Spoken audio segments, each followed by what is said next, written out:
እየሮጡ ዶ መቁረብ አይደለም ክርስትና። እንዴት ይሻለናል?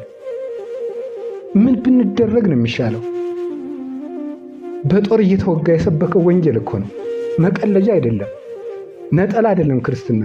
እንዴት መታረቅ ያቅተናል? የገዛ ፍቶቶቻችን ማሸነፍ ቢያቅተን ይቅርታ ያቅተናል እንዴ? እየቀለድን ነው። መቼ ነው የምንነቃው ግን? ብቻ እግዚአብሔር ይሆናል። ምንም ልናገር ይከብደኛል።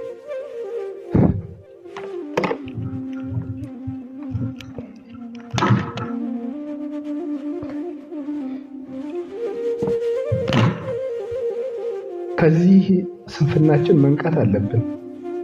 ዛሬ ካልነቃን ሰይፍ ይበላናል። ቤተክርስቲያንም ከእጃችን ትነጠቃለች። የማትነሳ ከሆነ መብራቱን አጠፋዋለሁ ብሏል ክርስቶስ። ያጠፋዋል። ክህነቱም ይጣጣል፣ ቤተክርስቲያኑም ይታጣል፣ ቁርባኑም ይቀራል።